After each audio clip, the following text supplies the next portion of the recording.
Welcome back mga ka-opir. Mayroon naman tayong i-repair na Huson 733 UB. So, Okay. yan po ang ating i-repair. Sabi ni Sir na ang hindi na daw tumutunog. So nagpa-power naman. So ayan, i-plug in natin. Itatry natin kung ano talaga ang issue niya. Hindi totoo yan.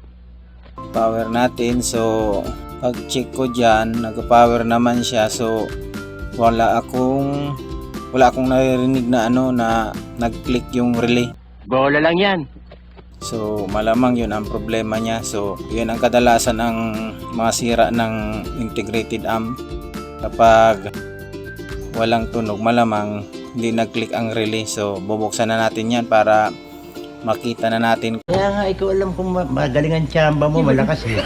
ano ang dahilan kung bakit hindi nag-relay. So bago yan, huwag kalimutan mag-subscribe, like, and share sa aking Facebook page at YouTube channel, and pahit na rin ang notification bell para updated kayo sa mga videos kong i-upload. Thank you!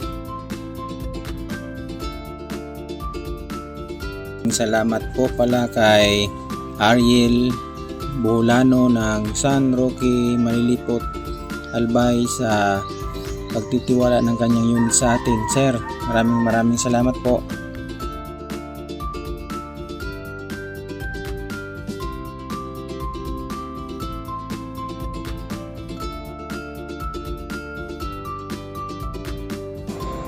So ayan na, nabuksan na natin. So mag-check lang tayo dyan kung ano ba ang mga sira na parts dyan, o may mga kalawang or ano pang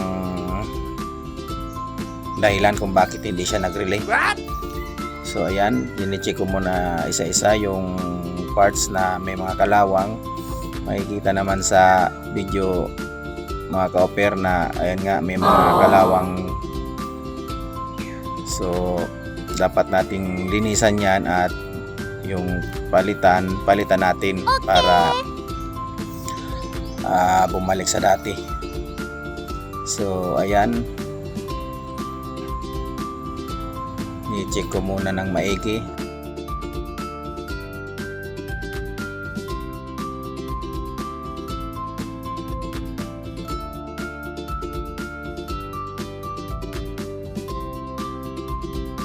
So matapos nating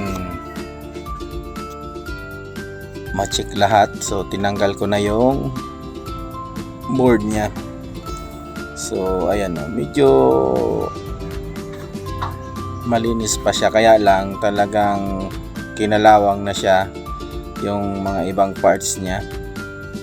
So hindi nga lang makita yung ibang parts ng kalawang kasi yung mga transistor sobrang nakadikit sa board. So hindi siya gaanong kataasan na ayun, kita naman yung ibang may kalawang. Ayan yung mga papalitan natin, yung may mga kalawang, kailangan kasi palitan lahat yan. Basta kinalawang lahat, kahit anong amplifier, kailangan palitan yan kasi yan nagmumula ang minsan distorted ang tunog, kung ano pa man. Yung karamihan talaga hindi siya nag-click ang relay.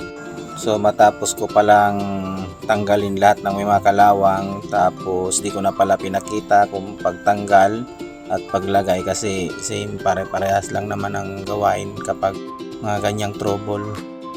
Malinis pa naman yung likod niya. So wala pa namang history ng repair. So ayan pala yung nakuha natin na mga parts na kinalawang. Tapos yung papunta pala ng supply, papunta ng relay na open din yung resistor, kaya nilagyan natin ng bagong resistor. So ayan, check na natin.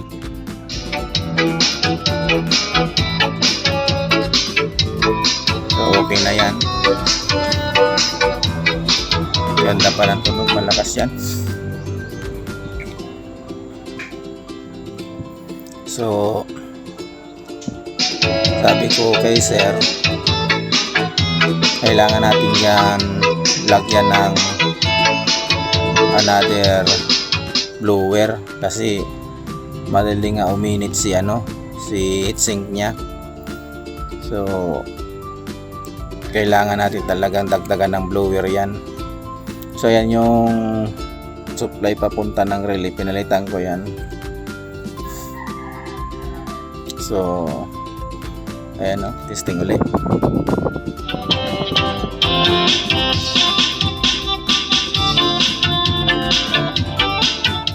So di ko na pala ipapakita dyan kung paano maglagay ng extra blower kasi medyo late na sa atin binigay yung blower ni sir. So madali lang naman magkabit ng blower. So yan pala yung mga nakabalot yung mga piyesa na pinalitan natin. So kulang naman.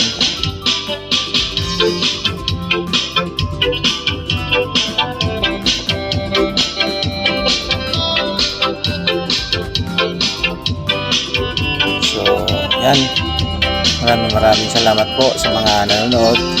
Thank you, be blessed, shalom.